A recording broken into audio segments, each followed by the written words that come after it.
Nous continuons notre étude de l'Épître aux Romains et je poursuis donc au chapitre 4, entre les versets 13 et 14.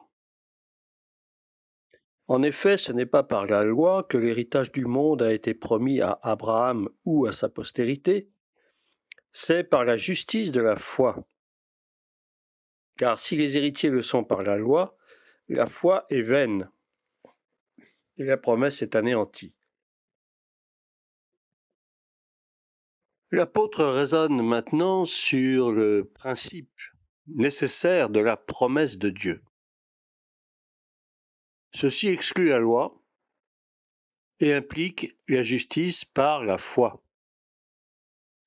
Car évidemment, la loi suppose l'obéissance de l'homme comme condition pour recevoir l'avantage en question. Il n'en a pas été ainsi dans la manière d'agir de Dieu avec Abraham et sa postérité. Il n'y a pas eu un mot sur sa loi quand Dieu donna la promesse à Abraham en Genèse chapitre 12 et ensuite à sa postérité en Genèse chapitre 22. La promesse implique que ce soit Dieu qui l'accomplisse. La loi exigeait l'obéissance de l'homme à tout ce qu'elle demandait.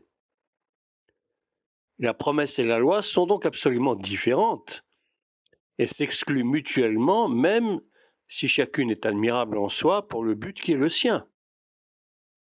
L'héritage promis n'est pas par la loi, mais par une autre sorte de justice.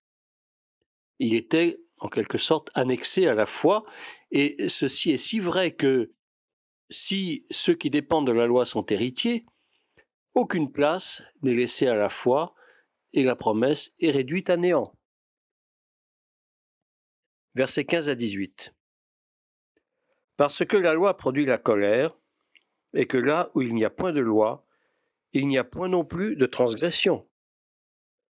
C'est pourquoi les héritiers le sont par la foi, pour que ce soit par grâce, afin que la promesse soit assurée à toute la postérité, non seulement à celle qui est sous la loi, mais aussi à celle qui a la foi d'Abraham, notre Père à tous, selon qu'il est écrit, je t'ai établi Père d'un grand nombre de nations. Il est notre Père devant celui auquel il a cru, Dieu, qui donne la vie aux morts et qui appelle les choses qui ne sont point, comme si elles étaient. Espérant contre toute espérance, il crut, en sorte qu'il devint père d'un grand nombre de nations, selon ce qui lui avait été dit, telle sera ta postérité. Car la loi produit la colère, mais là où il n'y a pas de loi, il n'y a pas non plus de transgression, nous dit le verset 15. L'application est aussi claire qu'importante, positivement autant que négativement. Toute loi en général, et en particulier la loi de Dieu, donnée par Moïse, provoque, par son excellence même, l'hostilité de la volonté propre de l'homme, et fait ainsi ressortir son inimitié et produit la colère comme résultat. D'un autre côté, là où il n'y a pas de loi, il n'y a pas de transgression, bien sûr. Il n'est pas question de péché ici, mais de violation d'une prescription positive, ce qui ne pouvait évidemment avoir lieu avant que le législateur ne promulgue la loi de manière précise. Mais dès que la loi exista, elle put être transgressée. Or, elle n'était pas encore promulguée au temps d'Abraham, qui avait quelque chose de totalement différent qui s'appelle la promesse. Et la conclusion, c'est que, comme la loi aurait fait échec à la promesse de Dieu et amené la colère sur l'homme au lieu de l'héritage promis, pour cette raison, c'est sur le principe de la foi, afin que ce soit selon la grâce, pour que la promesse soit assurée à toute la postérité, non seulement à celle qui est de la loi, mais aussi à celle qui est de la foi d'Abraham, lequel est père de nous tous, selon qu'il est écrit, je t'ai établi père de beaucoup de nations. Devant Dieu, il a cru, ce Dieu qui fait vivre les morts et appelle les choses qui ne sont point comme si elles étaient, qui contre toute espérance, crut avec espérance pour devenir père de beaucoup de nations, selon ce qui a été dit, ainsi sera ta semence. C'est ce que nous disent les versets 16 à 18. Comme la foi est opposée aux œuvres, ainsi la grâce l'est à la loi. Tandis que la grâce de Dieu, qui a donné la promesse, a pour effet d'ouvrir la seule et grande porte de la foi aux gentils autant qu'aux juifs. Si la loi en avait été le principe, Israël, qui se vantait de posséder la loi, bien qu'aveugle quant à leur violation de cette loi et à ce qu'ils étaient d'autant plus exposés à la colère, aurait seul pu faire un effort, même s'il s'avérait vain. Mais la grâce concerne les gentils tout autant que les juifs, et ceux-ci ne peuvent pas limiter à leur seul peuple la paternité d'Abraham sur beaucoup de nations. On remarque ici un autre point de grande valeur. Le Dieu qu'Abraham a cru, fait vivre les morts et appelle les choses qui ne sont pas comme si elles existaient. Ceci était rendu évident non seulement par le fait que Sarah ne donnait pas d'enfant à Abraham, mais par le fait de leur grand âge au moment où la promesse a été donnée. Ils étaient comme morts, et un enfant né d'eux semblait impossible. Mais qu'était-ce pour Dieu? Longtemps même avant que Dieu ait parlé, Abraham crut avec espérance contre toute espérance. C'est un modèle de foi. Du côté de l'homme, tout était sans espoir, et du côté de Dieu, il y avait simplement sa parole. Or, Abraham crut, espéra, et ne fut pas confus. Dieu ne pouvait manquer de faire arriver ce qu'il avait dit, ainsi sera ta semence ou ta postérité. Versets 19 à 21. Et sans faiblir dans la foi, il ne considéra point que son corps était déjà usé, puisqu'il avait près de 100 ans, et que Sarah n'était plus en état d'avoir des enfants. Il ne douta point par incrédulité au sujet de la promesse de Dieu, mais il fut fortifié par la foi, donnant gloire à Dieu. Nous avançons progressivement vers le grand principe de la résurrection, qui, tandis qu'il porte principalement sur la vie, comme nous le verrons dans les chapitres 5 à 8, joue un rôle très important dans la justification. Le cas d'Abraham est de nouveau employé pour cela. Je vous relis les versets en question. Et n'étant, dans une autre version, et n'étant pas faible dans la foi, il n'eut pas égard à son propre corps déjà amorti, âgé qu'il était d'environ 100 ans, ni à l'état de mort du sein de Sarah. Il ne forma point de doute sur la promesse de Dieu par incrédulité, mais il fut fortifié dans la foi, donnant gloire à Dieu, et étant pleinement persuadé que ce qu'il a promis, il est puissant aussi pour l'accomplir. La promesse de Dieu dépassait toute espérance et était contraire à toute espérance, s'il avait raisonné sur lui-même et sur Sarah. Mais pourtant il crut avec espérance parce que Dieu avait déclaré qu'il y aurait une postérité nombreuse, comme les étoiles du ciel et comme le sable de la mer. La foi raisonne en partant de Dieu et de sa parole, non pas à partir de soi et des circonstances. Le sens est qu'Abraham, au lieu de négliger les obstacles, en prit la pleine mesure. Ce qui nous est dit en Genèse 17, 17. Et il n'eut aucune hésitation par incrédulité en ce qui concerne la promesse de Dieu, et donc il fut intérieurement fortifié dans la foi. Versets 22 à 25. C'est pourquoi aussi cela lui a été compté à justice, ou imputé à justice. Or ce n'est pas pour lui seul qu'il a été écrit, que celui qui lui a été compté, que cela lui a été compté, mais aussi pour nous, à qui il sera compté, à nous qui croyons en celui qui a ressuscité d'entre les morts, Jésus notre Seigneur, lequel a été livré pour nos péchés et a été ressuscité pour notre justification.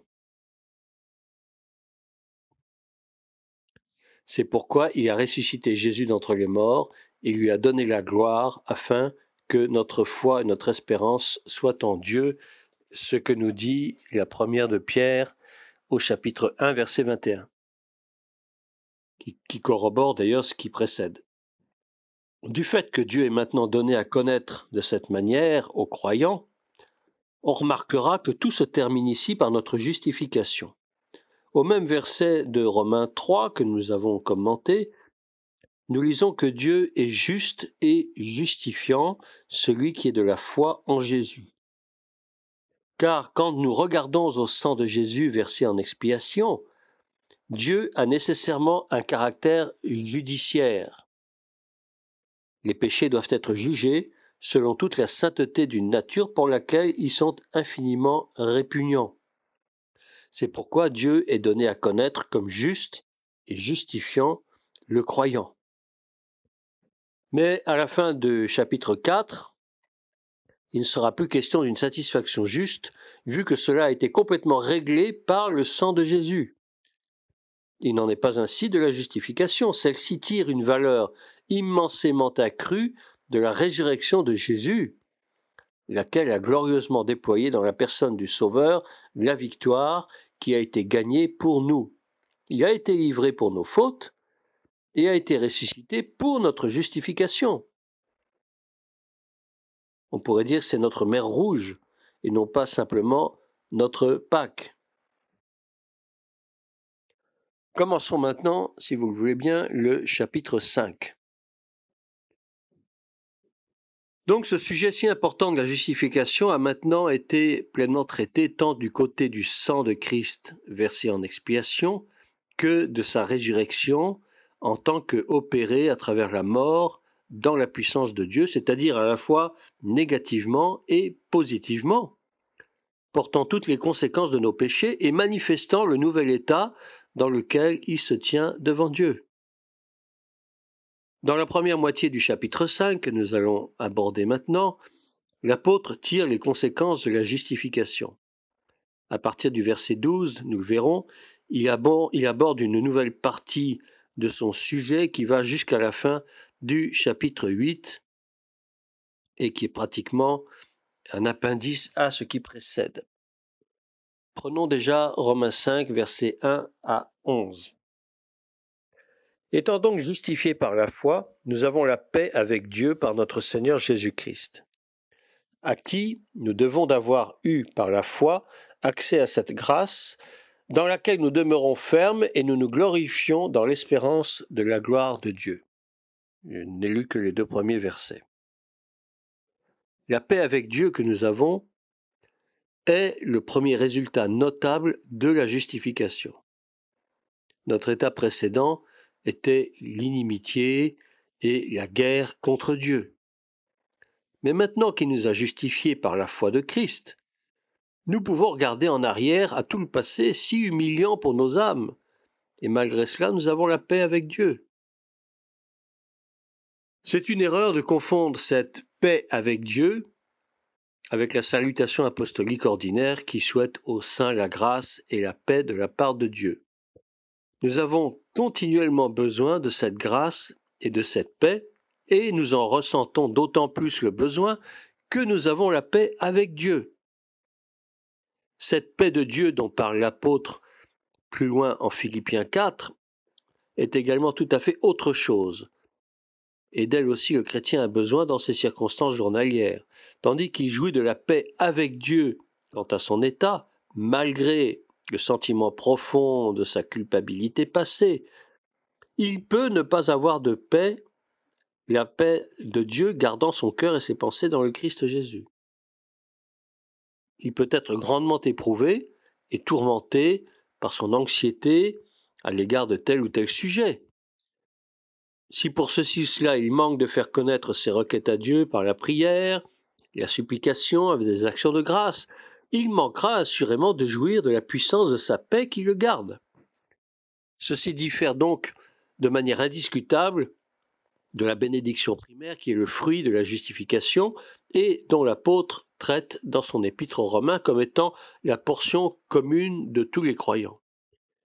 L'effet suivant est aussi important que doux à prendre en compte. Nous avons par notre Seigneur Jésus-Christ, en tant que bénédiction permanente qui nous est déjà accordée, le droit d'accès à cette faveur dans laquelle nous sommes.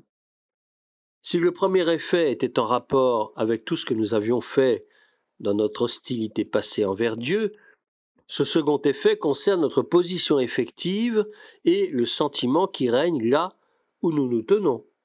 Que Dieu soit béni. C'est la grâce qui y règne. Il n'y a là pas un souffle, sinon de faveur envers nous qui, hélas, méritions d'être rejetés et méprisés pour nos voies indignes, y compris depuis que nous avons été amenés à Dieu. Nous ne sommes pas sous la loi.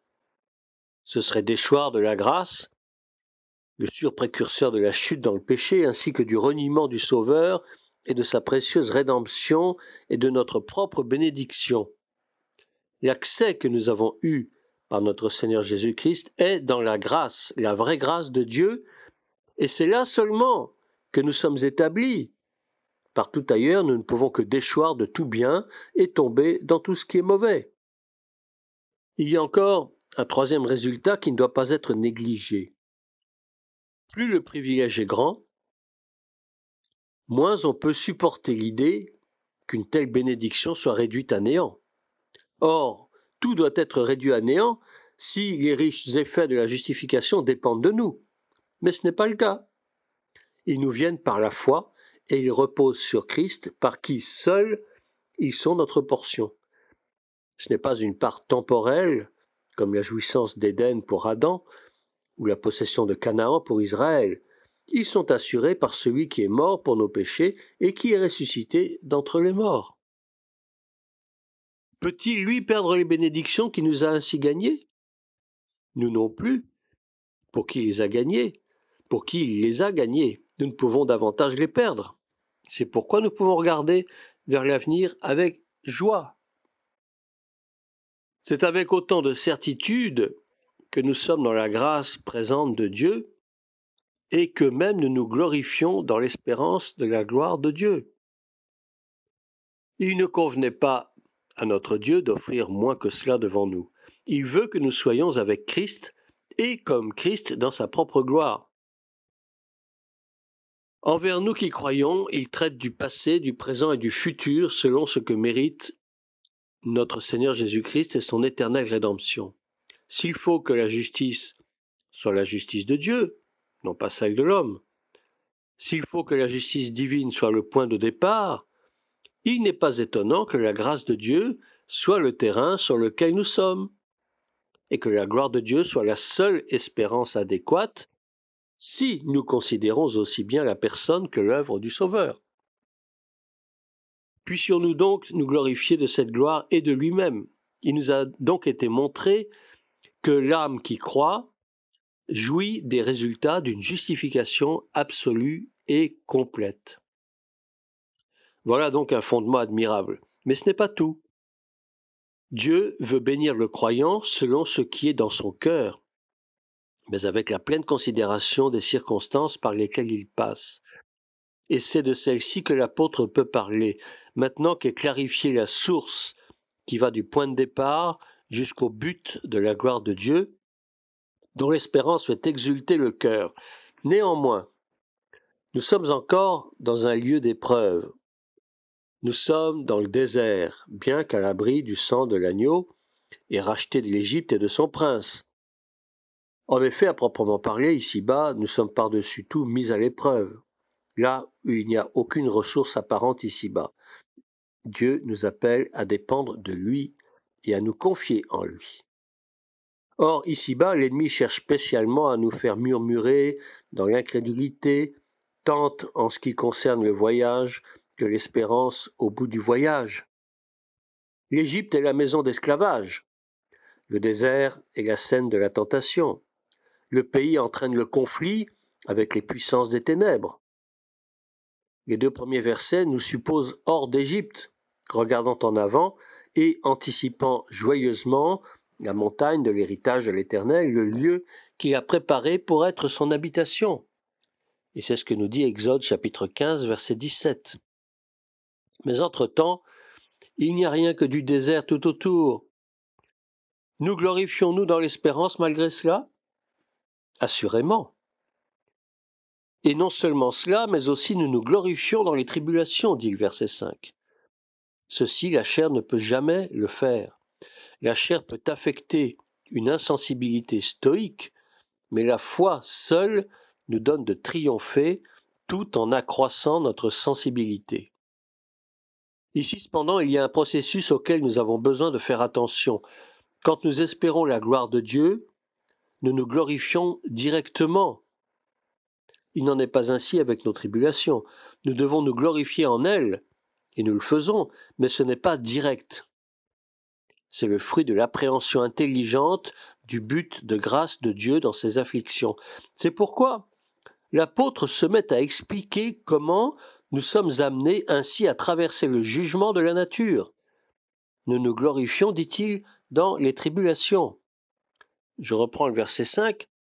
Sachant que la tribulation produit la patience, et la patience l'expérience, et l'expérience l'espérance, et l'espérance ne rend point honteux, parce que l'amour de Dieu est versé dans nos cœurs par le Saint-Esprit qui nous a été donné.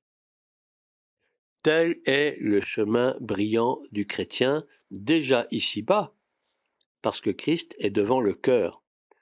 Autrement, la tribulation produit l'impatience du premier homme, non pas la patience par le second. Alors, la patience soutenue par la foi produit l'expérience, c'est-à-dire l'épreuve de ce qui est testé et qui demeure. Et ceci, à son tour, fortifie l'espérance à la suite de ce qu'on découvre de Dieu dans ses soins présents de grâce. Et ceci ne rend point honteux par des manquements et des déceptions, parce que le Saint-Esprit verse dans nos cœurs l'amour de Dieu, qui nous a aimés le premier quand il n'y avait rien d'aimable en nous. Comme cela nous est montré, après que le moi est ainsi détecté et jugé, que le monde est vu sous son vrai jour, et que Dieu est plus que jamais éprouvé, apprécié, et que la confiance est mise en lui. Ce verset 5 est remarquable parce qu'il est le premier à parler du Saint-Esprit qui nous est donné et de l'amour de Dieu qui, de ce fait, est versé en nous. Sa justice est pleinement manifestée et appliquée avant qu'aucune allusion ne soit faite à l'un ou à l'autre. Il est presque inutile de remarquer combien Dieu est sage de faire ainsi. Il est bon que l'âme soit parfaitement assurée quant à ce qui est absolument parfait, en dehors de nous, de la part de Dieu, et en vertu non pas de l'œuvre de l'Esprit en nous, mais de l'œuvre de Christ pour nous. Et c'est ce qu'on a ici. Alors, dans le chemin ultérieur de l'expérience du chrétien, il peut toucher et, en temps voulu, dévoiler l'amour de Dieu versé en nous et le Saint-Esprit qui nous est donné. Nous pouvons alors le supporter sans danger. Si cela avait été introduit avant, le cœur se serait facilement détourné de Christ et de la justice de Dieu révélée dans l'Évangile vers ses propres œuvres et affections. On a pu noter que bien que l'apôtre ait soigneusement démontré la ruine de l'homme et la justice de Dieu, à laquelle le croyant a part, il n'en est pas ainsi de son amour. Il en parle ici pour la première fois comme d'une chose non pas démontrée, mais connue et goûtée. Il admet que le commun des chrétiens en a conscience. Il est versé dans nos cœurs par le Saint-Esprit qui nous a été donné. Ensuite, nous avons l'amour de Dieu non pas vu ainsi subjectivement, mais l'attention est attirée sur sa manifestation fondée sur le grand fait objectif de la mort de Christ pour nous et en dehors de nous. Car Christ, alors que nous étions encore sans force, au temps convenable, est mort pour des impies. C'est verset 6. Combien la sagesse de Dieu est admirable et salutaire. Car même le croyant convaincu de son impiété est lent à apprécier son impuissance. Il était bon qu'il sache, en tant qu'homme, tout était perdu, et qu'il y avait affaire soit à la colère de Dieu dans l'incrédulité, soit à sa justice par la foi. Il y a ensuite l'amour de Dieu en nous, et même versé dans nos cœurs par le Saint-Esprit. Mais le fondement en est dans la mort de Christ, quand nous étions sans force et loin de la piété. Telle était justement l'opportunité pour la grâce, et c'est pour de telles choses que Christ est mort. Ce n'est pas ainsi que la créature, que l'homme aime, car à peine pour un juste, quelqu'un mourrait-il. On estime et apprécie la justice en tant que telle, mais elle ne produit pas l'amour au point qu'on veuille mourir pour une personne simplement juste. Ce n'est pas que le cœur de l'homme ne soit pas capable de fortes affections, car pour l'homme de bien, peut-être, quelqu'un se résoudrait même à mourir, dit le verset 7, pardon.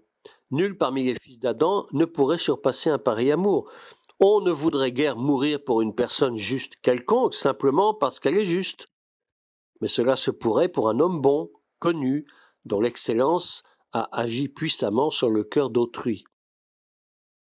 Le verset 8 nous dit « Mais Dieu fait valoir son amour à lui envers nous, en ce que lorsque nous étions encore pécheurs, Christ est mort pour nous. » Cela est divin et souverain de manière caractéristique. D'un côté, nous étions impuissants, injustes, méchants, rien que pécheurs, et de l'autre côté, Dieu n'avait aucun motif pour son amour que cet amour lui-même. C'est par excellence son amour à lui. Un autre apôtre le formule ainsi, Dieu a tant aimé le monde qu'il a donné son Fils unique, afin que quiconque croit en lui ne périsse pas, mais qu'il ait la vie éternelle. Vous avez reconnu le fameux passage de Jean 3, verset 16. Dieu seul peut aimer ainsi. L'homme, même un saint, doit avoir un motif en dehors de lui. Dieu n'en a pas, lui. Lui et lui seul est amour. La source de son amour est en lui, et il n'a pas besoin d'objets extérieurs pour le susciter. Ceux qui, par sa grâce, sont faits des objets de son amour sont entièrement et absolument indignes d'être aimés quant à eux-mêmes. Pourtant, il les aime, malgré tout ce qu'ils sont. Alors qu'ils étaient encore pécheurs, Christ est mort pour eux. C'est la preuve la plus complète de leur péché et de l'amour de Dieu. Rien moins que cela ne pouvait être à profit. Rien de plus béni ne pouvait être fait, même par lui. Rien de différent ne pouvait lui convenir. Il fait ainsi valoir son propre amour. Quel lieu de repos à la fois pour le cœur et la conscience. Il n'oublie rien, juge tout, mais nous aime d'un amour qui est parfait et tout à fait extraordinaire. Combien sont admirables les voies de Dieu dans le christianisme. Il n'y a rien qui ouvre un champ si vaste à l'activité, soit en amour, soit en pensée, car la vérité révélée est la révélation en Christ de celui qui est infini. Pourtant, c'est en même temps l'adaptation la plus simple aux besoins de tous les cœurs éveillés, à leur état réel par rapport à Dieu, et de fait aussi par rapport à l'homme. Ainsi, le déploiement de son amour dans la mort de Christ descend jusqu'au niveau de l'enfant, et par ailleurs, il surpasse totalement les plus hauts vols de la pauvre mais orgueilleuse philosophie. Il s'y trouve la vérité la plus profonde, mais elle est intégrée dans des faits qui parlent à tout cœur et à toute conscience, une fois que le Saint-Esprit a fait ce qu'il fallait avec la volonté. Quand nous étions encore pécheurs, Christ est mort pour nous, et en cela Dieu fait valoir son amour à lui envers nous. Il nous faut noter maintenant le raisonnement de l'apôtre, mais non pas effectivement pour prouver l'amour de Dieu. L'apôtre commence par cet amour comme étant connu par le Saint-Esprit qui nous a été donné, et il tire des conclusions d'un genre vraiment divin. La conscience qu'en a le chrétien a donc sa pleine et juste place, et de même la preuve de l'amour divin. Quelle que soit la manière dont cet amour a été versé dans le cœur, la démonstration de cet amour repose sur le don de Christ et sur sa mort pour nous, entièrement en dehors de nous. Ceci présente l'amour de Dieu envers nous comme étant absolument dépourvu de mélange avec quoi que ce soit en nous ou de nous. C'est pourquoi, comme il n'y avait rien pour faire jaillir cet amour et le fixer sur nous, le résultat en est tout à fait certain. Le raisonnement ne part pas du tout des conseils divins à notre égard, ni de promesses qui nous auraient été faites, mais de ce que Dieu est, or il est amour, un amour prouvé par la mort de Christ pour nous, alors que nous étions encore pécheurs. Verset 9, beaucoup plus tôt donc, ayant été maintenant justifiés par son sang, serons-nous sauvés de la colère par lui. Autre version, à plus forte raison donc, maintenant que nous sommes justifiés par son sang, serons-nous sauvés par lui de la colère. Ensuite, verset 10, car si, étant ennemis, nous avons été réconciliés avec Dieu par la mort de son Fils, beaucoup plus tôt, ayant été réconciliés, serons-nous sauvés par sa vie. Ni la faiblesse de l'homme, ni son inimitié n'ont entravé cet amour, mais elles lui ont fourni l'occasion la plus profonde de se déployer. Certes, maintenant rien ne peut le frustrer de ses résultats. Nous n'étions alors que des pécheurs. Maintenant, nous avons été justifiés en vertu du sang de Christ. Nous étions des ennemis de Dieu, mais nous avons été maintenant réconciliés avec lui par la mort de son Fils. Mort infiniment précieuse à ses yeux, infiniment efficace dans ses effets pour nous. Impossible qu'un tel amour manque à ceux qu'il a placés dans une relation si excellente. Assurément, le sang et la mort de Christ ont fait de grandes choses pour nous. Maintenant qu'il est ressuscité pour nous, tout s'avérerait-il un échec ? Cela n'est pas possible, bien sûr. La colère de Dieu attend l'âme incrédule, et même elle demeure sur celui qui ne se soumet pas au Fils. Mais nous l'avons reçu en croyant à son nom, nous avons été justifiés dans la puissance de son sang, et nous serons sauvés de cette colère par lui. Comment pourrait-il en être autrement ? Pour nous, il y a réconciliation déjà maintenant. Sur la base du sang de Christ, Dieu nous a réconciliés avec lui. Non seulement nous ne lui sommes plus étrangers, mais il nous a ramenés et placés devant lui selon sa propre grâce, non pas simplement réinstallés, si on peut dire, comme s'il s'agissait de nous replacer dans la bénédiction d'Adam, mais selon sa nature propre et son propos par la rédemption. C'est la place normale qui nous est due devant Dieu qui veut nous bénir à cause de Christ et des résultats de son œuvre pour nous à la croix.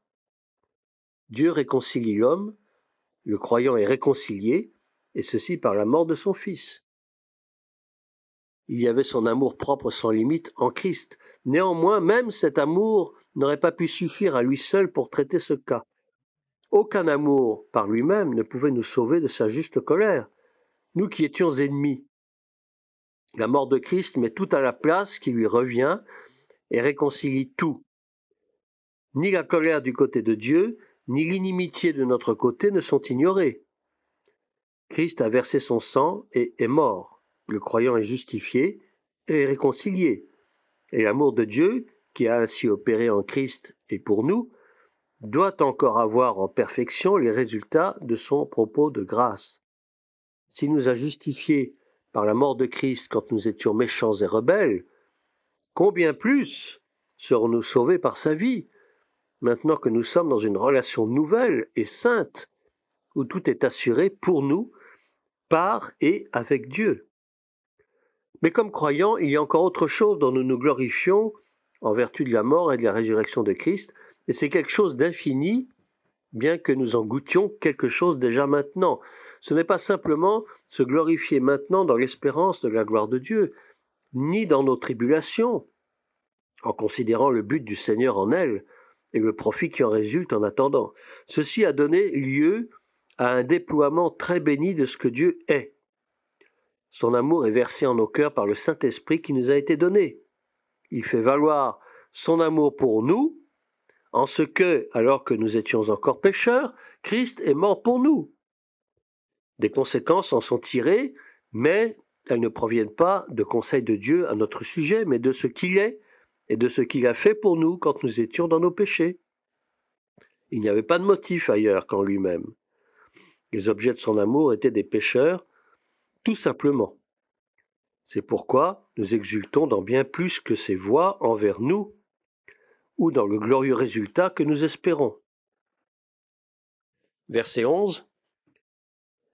Et non seulement cela, mais encore nous nous glorifions en Dieu par notre Seigneur Jésus-Christ, par qui maintenant nous avons obtenu la réconciliation.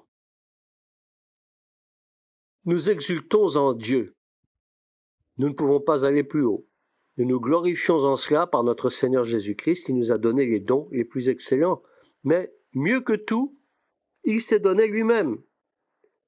Pour cela, comme pour tout le reste, nous sommes redevables à Jésus. Et nous pouvons même dire, avec hardiesse, mais en toute vérité, que ce n'est que par Jésus seul que Dieu pouvait être ce qu'il est, comme source, fondement et objet dont nous nous glorifions, les plus élevés qui soient. Maintenant, le Fils de l'homme est glorifié, nous dit Jean 13, versets 31 à 32, et Dieu est glorifié en lui. Si Dieu est glorifié en lui, dit le Sauveur, Dieu aussi le glorifiera en lui-même, et il le glorifiera directement. Jean 13, 31, 32. Quel fruit béni en haut et même ici-bas. Par lui aussi maintenant nous avons reçu la réconciliation, car c'est bien ce que l'apôtre écrit ici, la réconciliation et non pas la propitiation. Sans l'œuvre puissante de Christ à la croix, nous ne pouvions pas, étant pécheurs, être réconciliés avec Dieu, mais c'est le thème ici, le complet redressement de notre cas avec Dieu, avec lequel nous étions en guerre, et vis-à-vis de qui nous étions devenus entièrement étrangers à cause de nos péchés. En Romains 3, 25, il nous avait été montré comment Dieu nous a justifiés gratuitement par sa grâce, par la rédemption qui est dans le Christ Jésus, qu'il a présenté comme propitiatoire par la foi en son sang. Ainsi, il pouvait être propice malgré nos péchés qui étaient pleinement réglés par le sang de Jésus. Mais dans la première moitié de Romains 5, on introduit son amour et par conséquent la réconciliation que nous avons maintenant reçue par Christ et qui était impossible sans sa mort expiatoire, mais qui en soi va bien plus loin. On ne peut guère penser que les chapitres suivants puissent transporter l'âme dans des bénédictions plus profondes. Des privilèges y sont très complètement développés. La sécurité du chrétien face aux circonstances adverses et aux ennemis y est affirmée de manière plus élaborée, surtout en Romains 8, lorsque nous le verrons, mais je ne connais pas de joie qui s'élève au niveau du fait de se glorifier en Dieu. Pour le cœur, c'est immédiatement l'occasion à la fois du plus profond repos et de l'activité spirituelle la plus intense. L'adoration en est l'expression, c'est une anticipation du débordement de la joie du racheté dans le repos de Dieu. Nous commençons le cantique nouveau qui ne finira jamais. Et comme il est ici et maintenant par notre Seigneur Jésus, n'en est-il pas d'autant plus doux pour notre Dieu? Ainsi, le plus profond poison intérieur que Satan ait insinué dans l'homme lors de la chute n'est pas simplement neutralisé, mais triomphalement vaincu à la louange de Dieu. Il acquiert plutôt ainsi la place qui lui est due. Mais c'est une place de délice tellement confiant qu'elle n'aurait jamais pu exister pour la créature, sinon comme résultat de ce qu'il est maintenant connu comme il l'est par la rédemption, ce Dieu qui nous a réconciliés avec lui-même en Jésus-Christ. Voilà, j'arrête là cette étude pour aujourd'hui et je vous donne rendez-vous prochainement pour la suite, c'est-à-dire la seconde partie du chapitre 5, des versets 12 à 21. Que Dieu vous bénisse.